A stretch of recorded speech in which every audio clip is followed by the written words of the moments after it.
तो hello guys, welcome back to the new vlog. और यार आज भी मैं अपने टाइम पे उठा हूँ ऑलमोस्ट 11 बजे, बिकॉज आपको पता ही होगा मेरा स्टडी रूटीन कि मैं रात तक पढ़ाई करता हूँ। तो सुबह मैं ऑलमोस्ट इतने बजे उठता हूँ एंड सुबह उठ के अभी मैं सबसे पहले फ़्रेश हो जाता हूँ। फ्रेश होने के बाद अपन आगे सब देखेंगे कि आज क्या अपने को डेली टारगेट बनाने हैं एंड अपने को कितनी सारी चीज़ें पूरी करनी है। और रही बात मेरे फ्रेश होने की, तो बस मैं सुबह उठ के ब्रश वगैरह करता हूँ और थोड़ा बहुत स्किन केयर। भाई अपना देखो लड़कियों वाला सिस्टम है नहीं कि ये फाउंडेशन लगाओ वो फाउंडेशन लगाओ। अपना क्या है, 2-3 प्रोडक्ट मिलते हैं फेस वॉश वगैरह, वही लगा के काम हो जाता है अपना। खैर आजकल तो मैं फिर भी 3-4 प्रोडक्ट यूज़ कर रहा हूँ बिकॉज मुझे डार्क स्पॉट हो रखे बहुत ही ज़्यादा चेहरे पे, तो इसके लिए मैं अभी थोड़े बहुत प्रोडक्ट्स यूज़ कर रहा हूँ। और ये पूरा किट ज़्यादा महंगा भी नहीं था, सिर्फ 1500 का था क्योर स्किन पे, जिसमें कि मुझे डॉक्टर के पास भी जाने की जरूरत नहीं पड़ी। इसमें खुद ही डर्मेटोलॉजिस्ट जो होते हैं वो आपके स्किन स्पेशलिस्ट आपको खुद ही रिकमेंडेशन देते हैं, आपका पूरा चेकअप वगैरह करेंगे। मतलब फोटो आपको देना पड़ता है, तो उस फोटो में वो स्कैन करता है ऐप, देन बताता है कि आपके फेस पे क्या प्रॉब्लम है, ओपन पोर्स की, डार्क स्पॉट्स की, एक्सेट्रा एक्सेट्रा। तो मेरा भी वही डार्क स्पॉट्स डिटेक्ट हुए थे, तो फिर उसके लिए रिकमेंडेड ये किट था। तो मैंने बोला कि सही है यार, 1500 में इतना भी ज़्यादा महंगा नहीं है, क्योंकि अगर हम लोग डॉक्टर के पास जाएंगे तो डॉक्टर की फीस ही इतनी होती है, ऊपर से जो प्रोडक्ट्स होते हैं वो भी महंगे होते हैं। तो अगर उसके कंपैरिजन में देखेंगे तो ये बहुत ही अफोर्डेबल था। ऊपर से कैसा है कि इसमें हर 20 दिन में डॉक्टर दोबारा से चेकअप करते हैं इस ऐप के थ्रू, वो भी पूरा फ्री ऑफ कॉस्ट होता है। ऐसा नहीं है कि दोबारा वो लोग बात करेंगे तो पैसे लेंगे ये वो। तो अगर तुम्हें भी फेस पे कोई प्रॉब्लम है और डॉक्टर से एडवाइस लेके कुछ प्रोडक्ट्स लेने, तो तुम लोग क्योर स्किन ऐप डाउनलोड करके वहां से रिफर कर सकते हो। इसका कोई भी साइड इफेक्ट्स नहीं है क्योंकि इसमें डॉक्टर खुद ही रिकमेंड करते हैं। और चाहे तुम्हारी एज कुछ भी रहे एंड तुम्हारा जेंडर गर्ल हो, बॉय हो, कस्टम हो, जो भी रहे, तुम लोग इस ऐप से स्किन केयर प्रोडक्ट्स यूज कर सकते हो। और बाकी टारगेट्स में वही अपना बेसिक सा ही रहता है यार, कि सारे लेक्चर्स, डीपीपीज एंड आजकल तो मैं डेली बेसिस पे कुछ ना कुछ टेस्ट के लिए रिवाइज कर ही रहा हूँ, है ना। और हर सब्जेक्ट में मेरे कौन से टॉपिक्स चल रहे हैं वो तो मैं आगे आपको वीडियो में बताता हूँ। लेकिन यार मैं ये तो बोलूँगा कि अभी ना अभी के टाइम पे इतना ज़्यादा हेक्टिक होते जा रहा है पूरा शेड्यूल, बिकॉज कैसा हो रहा है कि अभी सिलेबस भी ख़त्म होने आ रहा है, साथ ही में टेस्ट भी आ रहे हैं एंड बहुत सारी चीज़ें रिविजन वगैरह इन सब के लिए भी अपने पास है। यही मैंने अपने पिछले शॉर्ट्स में भी डिस्कस किया था यार, कि लोगों के पास ये बहाना आ जाता है कि अभी सिलेबस भगा रहे टीचर, इसलिए मैं रिवाइज नहीं कर पा रहा ये वो। लेकिन यार वो प्रॉब्लम तो है ही, ऐसा नहीं है कि लोग झूठ बोल रहे, बट अब वही है कि अपने को उसे मैनेज करना पड़ेगा, है ना। तो चलो वो सारी चीज़ें आगे अपन डिस्कस करेंगे, लेकिन सबसे पहले मैं बायोलॉजी चालू करता हूँ।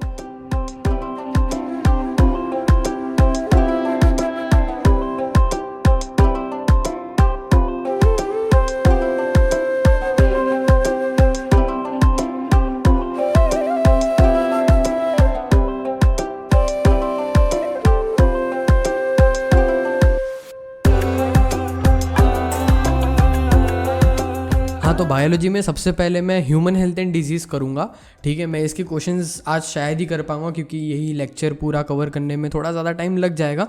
साथ ही में मैं ना उसके बाद उसकी एनसीटी रीडिंग भी करूँगा, तो आई गेस थोड़ा ज़्यादा टाइम लगेगा।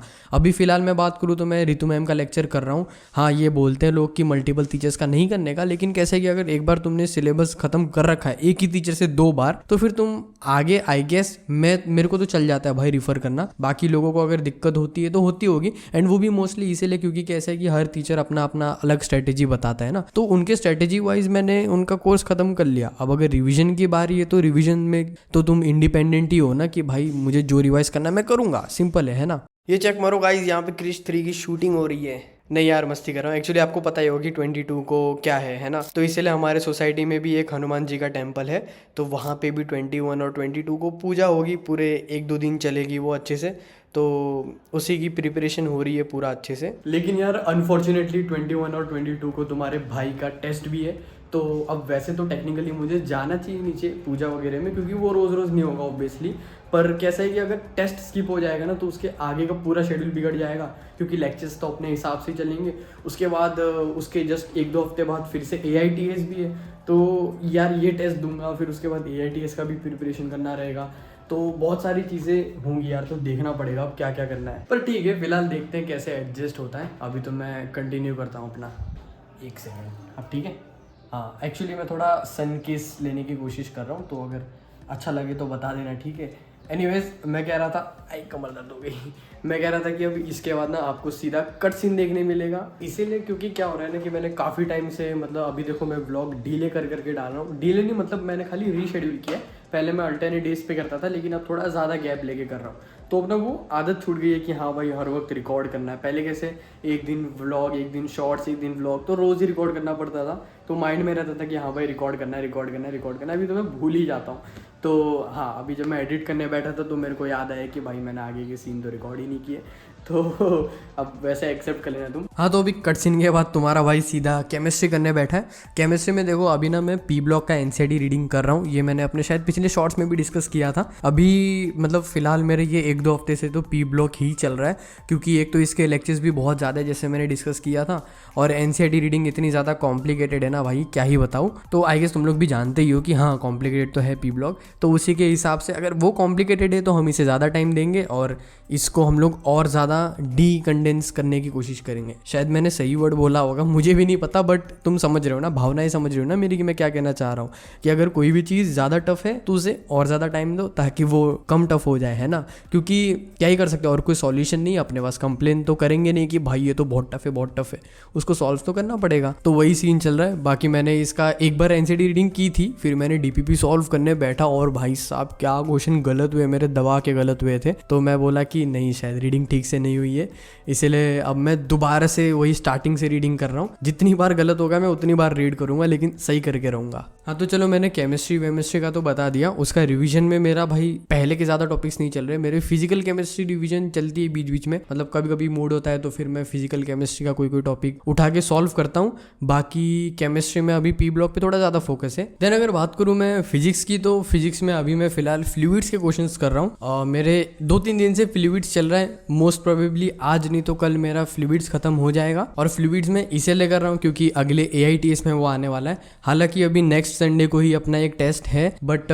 उसमें वही जो करंट टॉपिक चल रहा है वही चैप्टर्स आएंगे, तो उसके ज़्यादा दिक्कत नहीं है। लेकिन फ्लूइड्स को रिवाइज किए हुए बहुत टाइम हुआ था, इसलिए मैं बोला कि पहले AITS का रिवीजन करता हूँ साथ ही साथ में, क्योंकि जो करंट टॉपिक चल रहा है वो तो रिवाइज हो ही जाएगा, उसका ज़्यादा टेंशन नहीं है। और हाँ, अगर तुम लोग भी पूछोगे कि फिर कैसे रिवाइज करें, क्योंकि बहुत ज़्यादा प्रेशर है भाई, सभी को प्रेशर है कि सिलेबस भी चल रहा है और रिवीजन भी करना है, तो यही है यार कि रोज़ थोड़ा थोड़ा एटलीस्ट रिवाइज करो। देखो अगर तुम ये सोचोगे ना कि मैं एग्जाम के 2 हफ्ते पहले से रिवाइज करना चालू करूंगा और सारा टॉपिक एग्जाम तक रिवाइज कर लूंगा, तो ऐसा नहीं होगा, क्योंकि फिर भी तुम्हें सारा रिवीजन एग्जाम के एक दिन पहले ही करना पड़ेगा। लेकिन कैसे है ना, अगर 2 हफ्ते पहले चालू करोगे तो थोड़ा कम प्रेशर होता है एक दिन पहले कि यार ये भी करना है, ये भी करना है, ये भी करना है ना। एक वो अपन अपने आप को एक डिल्यूजन में डाल देते कि नहीं मैं तो पहले से प्रैक्टिस कर रहा था, तो मेरे को ज़्यादा कुछ करने को है नहीं, एक दिन पहले जो टॉपिक्स बचे वो कर लूंगा। तो ये थिंकिंग के साथ करके देखो, मे भी शायद हेल्प मिले। और यही सब बोल बोल के मैं थोड़ा शांत हूँ अपने बैकलॉग्स को लेके, पर या खत्म कर देंगे यार, उसे टेंशन किसी बात की भी नहीं है। तो चलो भाई, केमिस्ट्री तो खत्म हुआ, अभी बारी है फिजिक्स के लेक्चर की। और भाई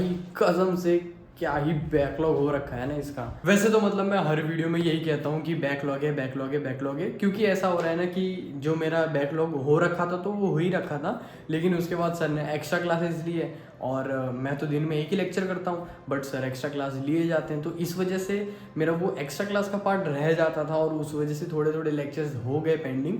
बट कैसा था कि यार देखो, मैं टेस्ट पे भी थोड़ा फोकस कर रहा था, मुझे टेस्ट के चैप्टर्स भी रिवाइज करने थे अच्छे से। मैं ये नहीं चाहता था कि यार नहीं लेक्चर करना है तो मैं टेस्ट का रिवाइज नहीं कर पाऊंगा, क्योंकि मैंने ऑलरेडी लेक्चर्स कर रखे हैं, तो मुझे ऐसे कोई घाई नहीं है कि मैं पहले लेक्चर्स ख़त्म करूँ और टेस्ट को बाद में देखूँ। अभी मेरे लिए मुझे इंपॉर्टेंट लगता है कि मैं टेस्ट को और ज़्यादा अच्छे से देखूँ, तो इसलिए मैं टेस्ट को देखता हूँ और लेक्चर नॉर्मली लेके चलता हूँ। तो मेरा मतलब बैकलॉग मतलब ये नहीं कि बहुत ज़्यादा ही कुछ बड़ी बात है, लेकिन हाँ थोड़ा तो है ही, क्योंकि ऑब्वियसली पेंडिंग कुछ चीज़ हो तो लगता ही है ना। पर ऐसा है कि कभी कभी क्या होता है ना कि केमिस्ट्री और बायो को मैं थोड़ा कम टाइम देता हूँ और फिजिक्स को ज़्यादा देता हूँ, तो वैसे करके मैं बैलेंस आउट तो कर देता हूँ अपनी तरफ से। लेकिन अगले दिन सर फिर 3 घंटे का एक्स्ट्रा क्लास ले लेते हैं, तो अब मैं क्या ही कर सकता हूँ। पर हाँ ठीक है ना भाई, बीइंग अ ड्रॉपर मैं भी जानता हूँ और भी कोई ड्रॉपर्स रहेंगे जिनका बैकलॉग होगा ना, तो तुम्हें भी पता होगा भाई कि तुमने बहुत सारे चैप्टर जो है वो कर रखे हैं। हाँ बहुत अच्छे से नहीं, लेकिन थोड़ा बहुत तो कर रखा है ना। तो हमेशा एक राइट टाइम होता है खींचने का। अभी जैसे कि मुझे पता है कि जो स्टार्टिंग है फिजिक्स का यूनिट है वो थोड़ा बहुत ज़्यादा ही क्रूशियल है, मतलब उससे बहुत ज़्यादा क्वेश्चंस भी आते हैं एंड बहुत ज़्यादा लेंथी टॉपिक भी है।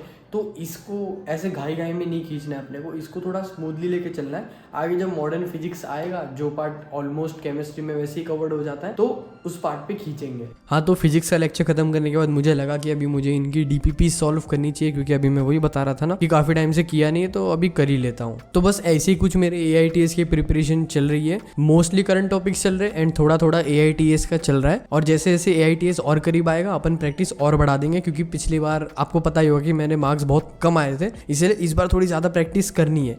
और पिछले AITS के बाद एक और टेस्ट हुआ था जिसका स्कोर मैंने अपने शॉर्ट्स में शेयर किया था, अगर आपने नहीं देखा होगा तो मैं यहाँ भी बता दूं। मेरे उसमें ना 550 मार्क्स आए थे। मैंने इस बार प्रिंट करके पेपर दिया था, तो मैं आपको स्क्रीन पे दिखा नहीं सकता, लेकिन एवरेज मेरा यही चल रहा है। ऐसा नहीं है कि बहुत कम है, लेकिन ज़्यादा तो नहीं है, कम ही है पिछली बार से, तो इसका भी देखना पड़ेगा कम क्यों है। वैसे तो मुझे लग रहा है कि केमिस्ट्री में सिर्फ आइसोमेरिज्म और GOC आया था ना, तो इस वजह से थोड़े मेरे केमिस्ट्री में ज़्यादा रॉन्ग हुए यार, टू बी ऑनेस्ट, और बॉटनी में भी रॉन्ग हुए। बाकी यहाँ सुन के ये लगेगा कि तूने बोल दिया और हम मान लेगा कि तेरे 550 आए, तो मैं ये बोलना चाहूँगा कि मैंने कहाँ तुम्हें बोला है कि तुम मानो मेरे 550 आए। अगर तुम्हें लग रहा है कि मेरे 300 आए हैं तो 300 मान लो, और तुम्हें लग रहा हो कि मेरे 650 आए तो 650 मान लो ना, क्योंकि ऑनेस्टली बोलूँ तो मेरा सच में कुछ नहीं जाएगा, तुम्हें जो भी कंसिडर करना रहेगा। मतलब मैं उन लोगों की बात कर रहा हूँ जो थोड़े से ऐसे नेगेटिव टाइप के बंदे ना, बाकी जो मेरी ऑडियंस है उन्हें पता ही है कि मेरा एवरेज स्कोर क्या रहता है और क्या नहीं रहता है। हालांकि ये तो है ही कि अब आपको डिस्प्ले में नहीं दिखेगा कि क्या स्कोर है तो यकीन नहीं होगा, पर वही बात है ना कि मैं ऑब्वियसली क्यों किसी को यकीन करवाऊँ कि मेरे कितने आए कितने नहीं। तो अगर आपको भी ये लगे कि मैं ऑफलाइन दूंगा तो आपको जेन्युइन स्कोर नहीं दिख पाएगा,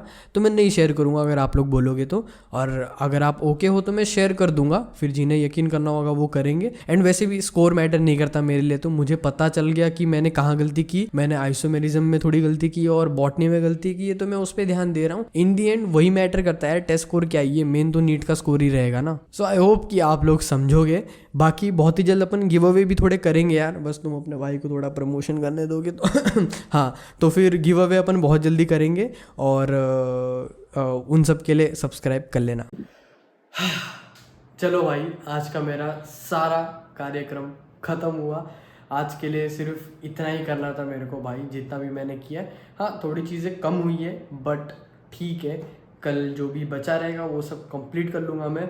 बट यार, आप लोग ने एक काम अधूरा छोड़ दिया, वो है ये सब्सक्राइब का बटन दबाना। भाई पूरी वीडियो देख ली पर सब्सक्राइब नहीं कर रहे तो गलत है। मिलते सीधा मेरे नेक्स्ट व्लॉग में। Okay, bye.